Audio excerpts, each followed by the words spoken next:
Malam mulai larut ketika Raka memutuskan pulang dari rumah temannya di desa sebelah. Jalanan sepi, hanya suara jangkrik dan hembusan angin malam yang menemani langkah motornya. Raka sebenarnya tahu rute yang biasa ia lewati, tapi malam itu entah mengapa ia memilih memotong jalan lewat hutan kecil yang katanya lebih cepat. Biar cepat sampai rumah. Paling juga cuma 10 menit, gumamnya sambil membelokkan motor ke jalan sempit yang jarang dilalui. Awalnya semua berjalan normal.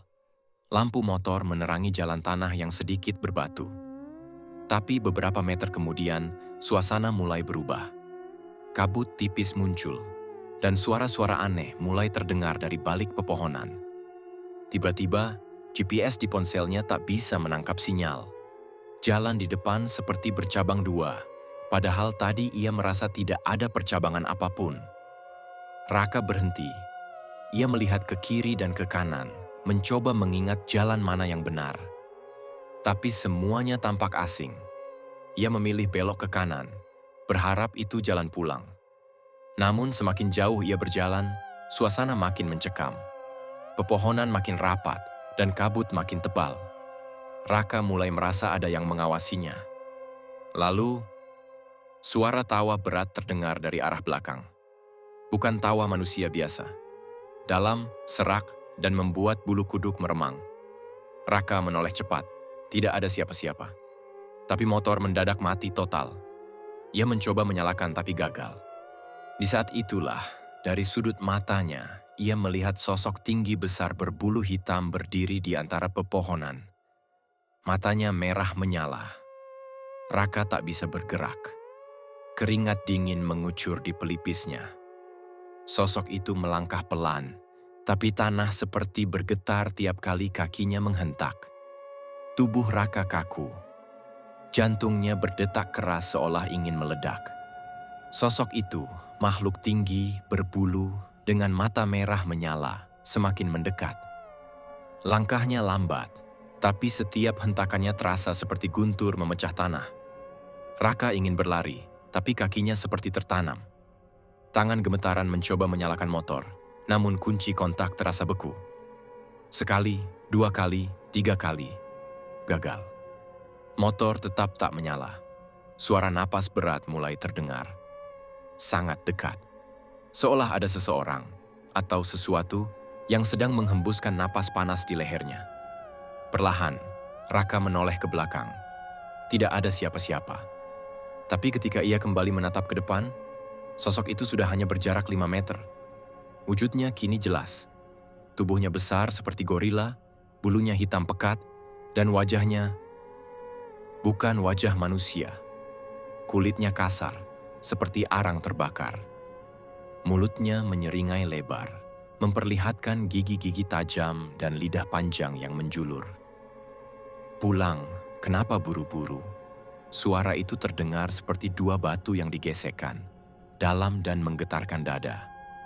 Raka memekik pelan, lalu secara spontan melempar helm ke arah makhluk itu dan lari ke arah hutan, meninggalkan motornya.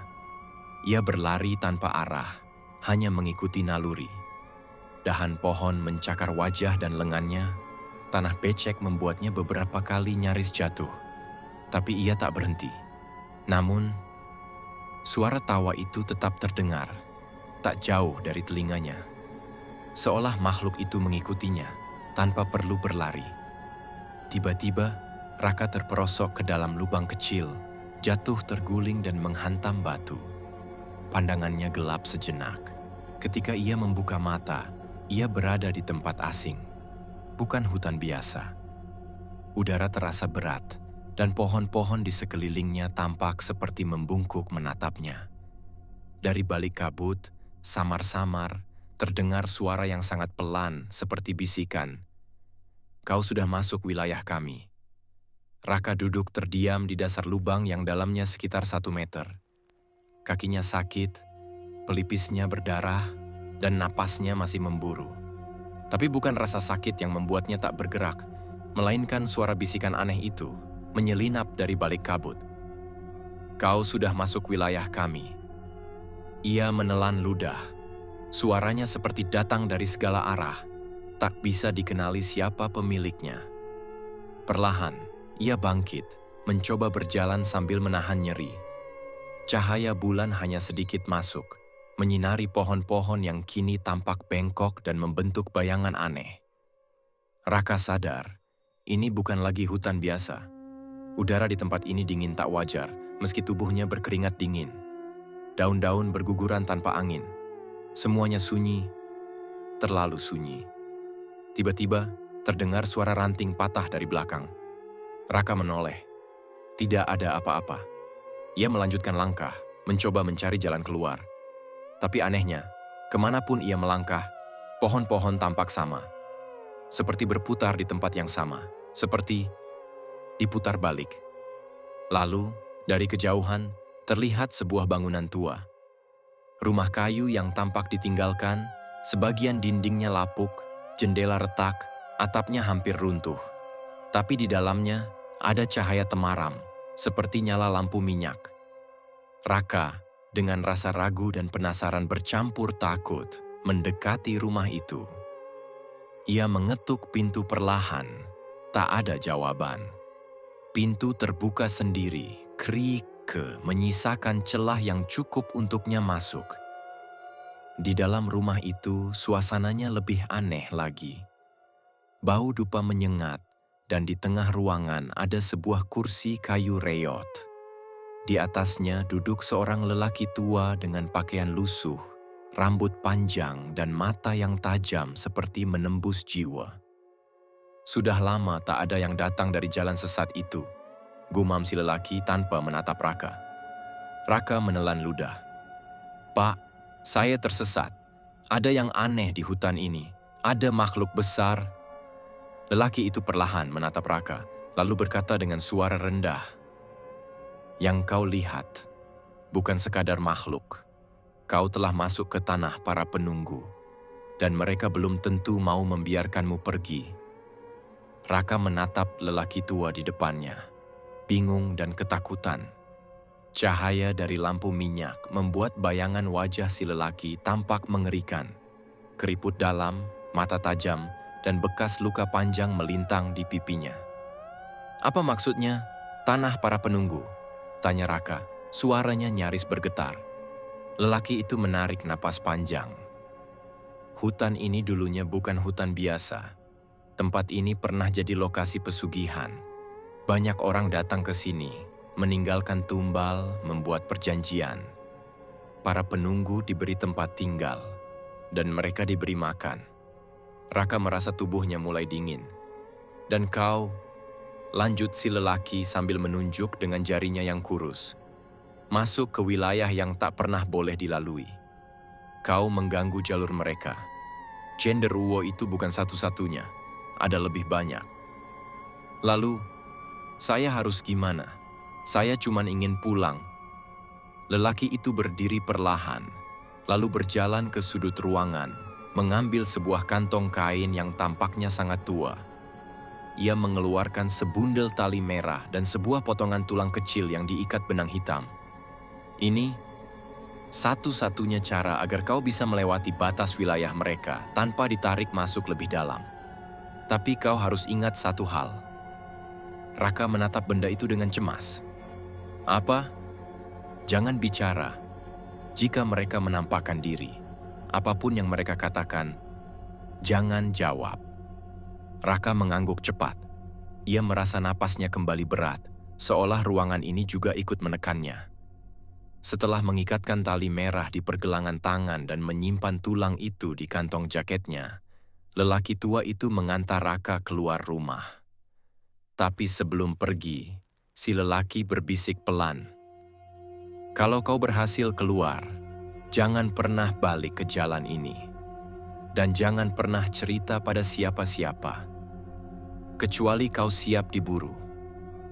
Kabut mulai menipis. Raka melangkah kembali ke arah hutan, dengan jantung berdegup lebih cepat dari sebelumnya. Tapi saat ia menoleh ke belakang untuk mengucapkan terima kasih, rumah itu sudah tak ada. Hanya ada pohon besar yang dipenuhi tali-tali merah tergantung seperti benang sarang laba-laba. Langkah Raka pelan tapi pasti. Setiap kerikil dan ranting yang terinjak seolah menggaungkan suara keras di tengah keheningan hutan. Kabut mulai menipis, tapi suasana justru makin menakutkan. Hawa dingin menusuk sampai ke tulang. Tali merah di pergelangan tangannya terasa panas, seolah berdenyut mengikuti detak jantungnya yang tak karuan. Tulang kecil di saku jaketnya memancarkan aroma anyir samar, membuat perutnya mual. Ia terus berjalan, mengikuti jalan tanah yang seperti berubah bentuk setiap kali ia berkedip. Entah berapa lama ia berjalan, rasanya seperti berputar-putar. Tiba-tiba, dari balik pepohonan, terdengar suara pelan. "Raka!" Ia terhenti, lehernya kaku. Suara itu terdengar seperti ibunya, lembut tapi serah. "Raka, kamu di mana, nak? Pulanglah, ibu tunggu." Raka nyaris menjawab, namun teringat pesan lelaki tua itu. "Jangan bicara. Apapun yang mereka katakan, jangan jawab." Dengan gemetar, ia melanjutkan langkah. Tapi suara itu makin jelas, makin dekat. "Raka, ibu tahu kamu di situ. Jangan takut. Ini ibu, nak." Air mata mulai menggenang di sudut matanya. Suara itu terlalu nyata, terlalu akrab. Lalu dari balik kabut, muncul sosok seorang wanita, mengenakan daster lusuh, rambut panjang menutupi sebagian wajahnya. Tangannya terulur ke arah Raka. "Raka, kenapa nggak jawab ibu?" Tapi wajah wanita itu mulai berubah. Kulitnya menghitam, matanya membesar, lidahnya menjulur panjang, dan tubuhnya membengkak seperti balon yang hendak meledak. Raka menutup mata, menggenggam erat tali merah di tangannya sambil mengatupkan mulut kuat-kuat. Ia menahan isak, menahan teriakan. Sosok itu berteriak marah, lalu melesat ke arah pohon dan lenyap dalam asap hitam. Raka berlutut, tubuhnya gemetar, tapi ia tahu, itu belum akhir. Dari kejauhan, terdengar langkah berat. Tanah bergetar perlahan. Genderuwo itu datang lagi. Tapi kali ini, dia tidak sendiri. Raka berdiri terpaku. Dari balik kabut, langkah berat itu terdengar semakin dekat.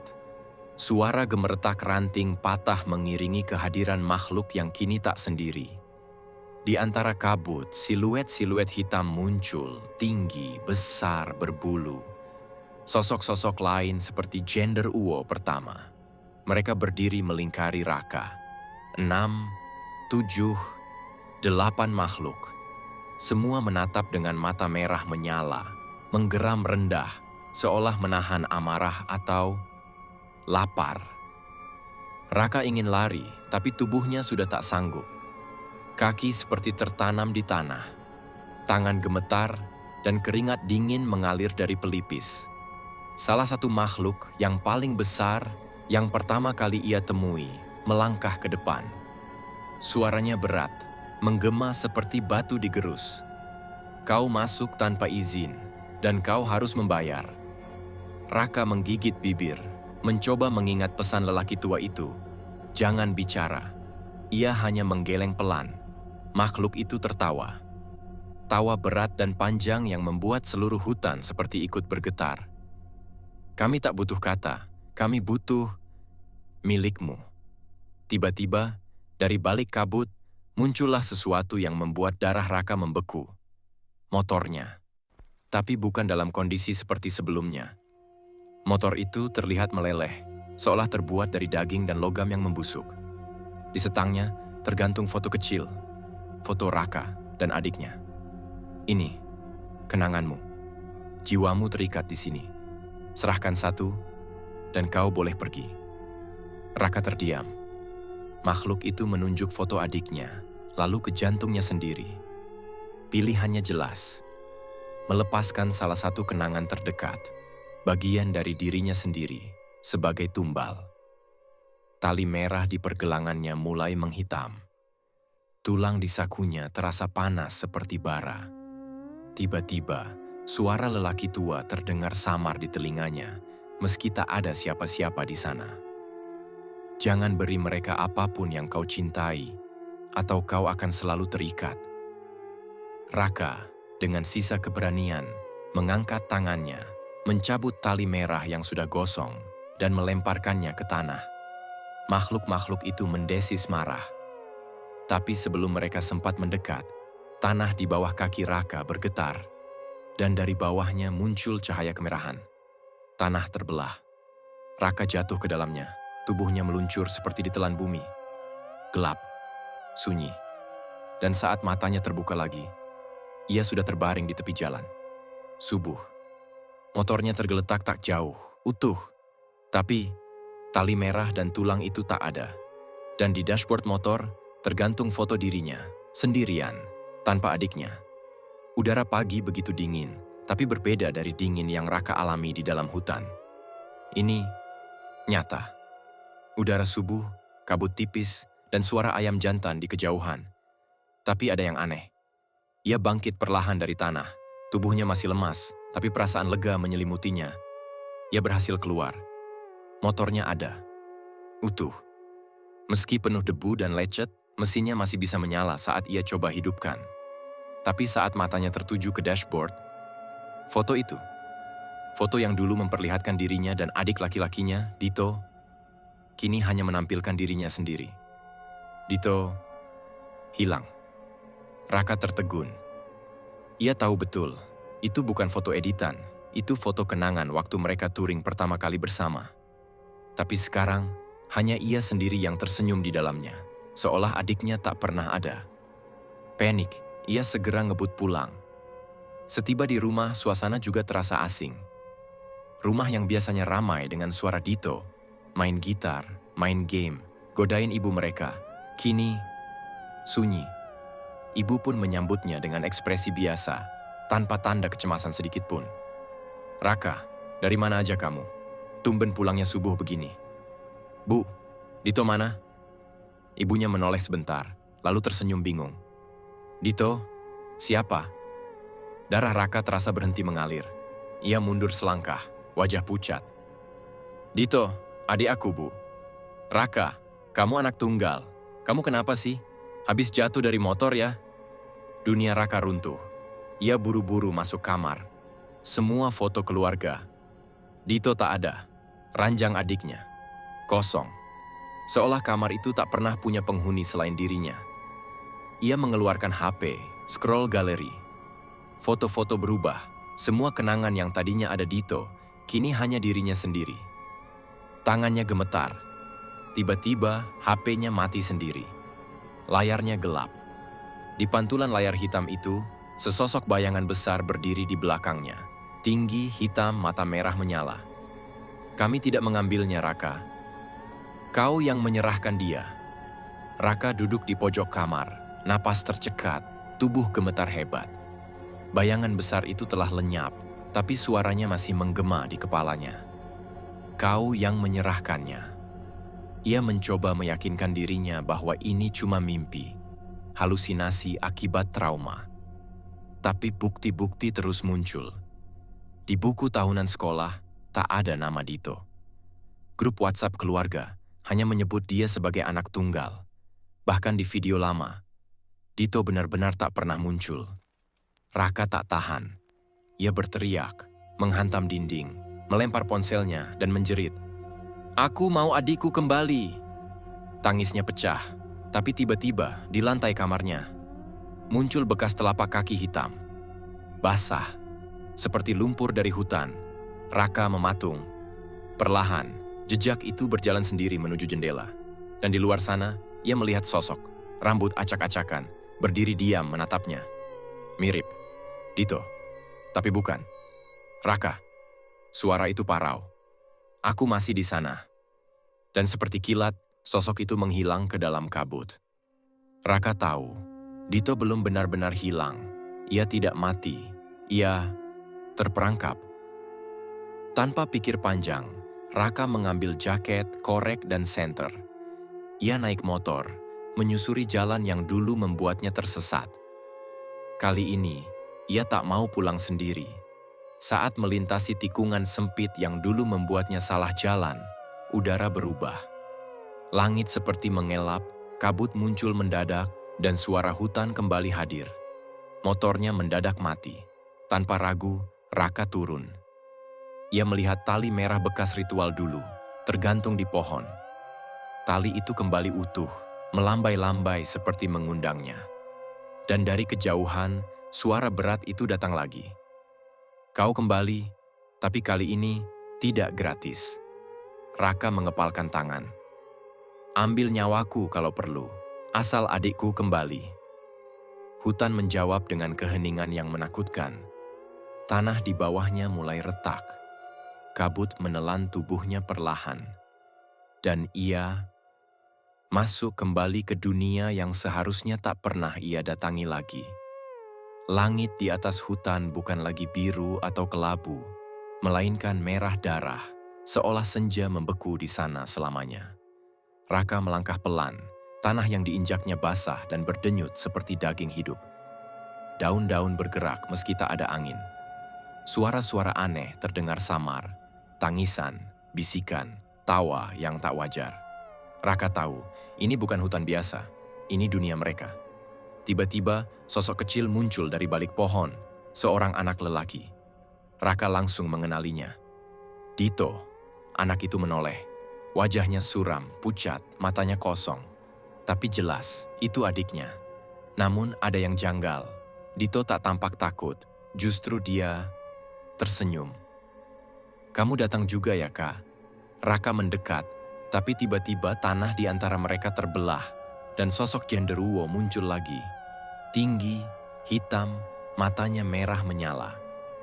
Kau tak bisa sekadar mengambilnya kembali. Anak ini sudah melihat yang seharusnya tak dilihat. Dito memalingkan wajah, dan saat ia menatap Raka lagi, mata adiknya hitam seluruhnya. Aku nyaman di sini, Kak. Mereka ngajarin aku hal-hal yang lebih kuat dari dunia kita. Raka menahan napas. Dito, kamu nggak tahu apa yang kamu bilang. Itu bukan rumah kita. Sosok-sosok bayangan mulai muncul dari antara pepohonan. Mereka mengelilingi Raka, berbisik-bisik dengan suara seperti angin tajam. Tinggalkan dia, pulang, kau masih bisa pergi. Tapi Raka tak bergeming. Ia membuka jaketnya dan mengeluarkan sesuatu yang selama ini ia simpan. Foto lama mereka berdua, Sobek dan Kumal. Ingat ini? Ini hari pertama kita touring, kamu takut naik motor. Tapi kamu bilang, selama aku ada, kamu berani. Dito menatap foto itu. Perlahan, matanya mulai berkedip, warna hitam di bola matanya mulai luntur. Sosok genderuwo menggeram marah, tanah bergetar. Tapi Raka tak mundur. Ia mendekat, meraih tangan adiknya. Pulang, Dit. Sekarang tiba-tiba, makhluk itu menerjang ke arah mereka. Tapi tepat saat cakar mengarah ke tubuh Raka, Dito menjerit, "Jangan sentuh kakakku." Ledakan cahaya meledak dari tubuh Dito, menyilaukan seisi hutan. Sosok genderuwo dan bayangan-bayangan lain menjerit kesakitan, lalu menghilang satu persatu. Seolah ditelan cahaya. Saat cahaya itu reda, Raka dan Dito sudah tidak lagi berdiri di dalam hutan. Mereka berada di pinggir jalan. Matahari pagi baru muncul. Udara segar. Burung berkicau. Mereka memandang satu sama lain. Masih hidup. Masih lengkap. Tapi di lengan Dito, bekas jejak tangan hitam masih membekas. Sudah seminggu sejak Raka dan Dito kembali dari hutan itu. Semua tampak kembali normal. Rumah terasa hangat. Foto-foto keluarga kembali utuh. Dan ibu tak lagi bingung saat menyebut nama Dito. Tapi Raka tahu, tidak semuanya sama. Dito berubah. Ia jadi lebih pendiam.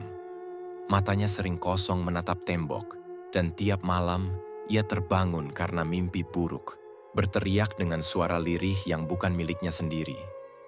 Kadang, ia bicara dalam bahasa aneh yang tak dipahami siapapun.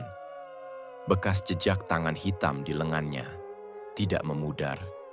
Raka mencoba mengalihkan pikirannya. Ia kembali kuliah. Dito pun mulai sekolah lagi. Tapi setiap kali ia pulang, rumah terasa berat. Ada hawa dingin yang menggantung, walau jendela terbuka lebar. Hingga suatu malam, saat Raka masuk ke kamar adiknya, ia menemukan Dito berdiri menghadap cermin, berbisik-bisik. "Kau janji aku bisa tinggal di sini. Kakakku sudah membawaku keluar. Tapi dia tak tahu, kau ikut juga." Raka langsung menarik Dito dari depan cermin, tapi pantulan di cermin tetap berdiri. Tersenyum. Bukan Dito, tapi sesuatu yang lain, dengan mata merah dan taring menyeringai. Cermin itu retak perlahan dari dalam. Raka menutupnya dengan kain. Ia menatap Dito yang kini menangis. "Maaf kak, aku nggak tahu dia ikut." Raka memeluk adiknya. "Kita cari cara. Kita lawan sama-sama." Keesokan harinya, mereka berdua pergi ke rumah seorang kiai tua yang pernah menangani kasus mistis di desa. Kiai itu mendengarkan cerita mereka dengan khidmat, lalu berkata pelan, "Kalian memang kembali, tapi tidak sepenuhnya sendiri." Ia mengeluarkan sebuah kendi kecil dari dalam lemari tua dengan segel kain dan rajah. Benda ini bisa menyegel pintu yang belum tertutup sempurna, tapi hanya jika kalian bersedia mengorbankan sesuatu. "Apa?" tanya Raka. Kiai itu menatap tajam. "Kenangan. Salah satu dari kalian harus menghapus semua kenangan tentang hutan itu, dan tentang satu sama lain." "Henning." Dito menatap Raka, air mata menggenang. "Kalau itu bisa bikin kamu aman, biar aku yang lupa." Raka menggeleng keras. Nggak lagi. Aku nggak akan kehilangan kamu lagi, Dit." Kiai menatap keduanya, lalu tersenyum pelan. "Mungkin ikatan kalian lebih kuat dari kegelapan itu." Ia menyalakan dupa, mulai membaca doa. Angin berhembus kencang, kendi bergetar, dan suara jeritan samar terdengar dari dalamnya. Saat segel ditutup rapat, semuanya hening. Hari-hari berlalu. Suasana rumah kembali hangat.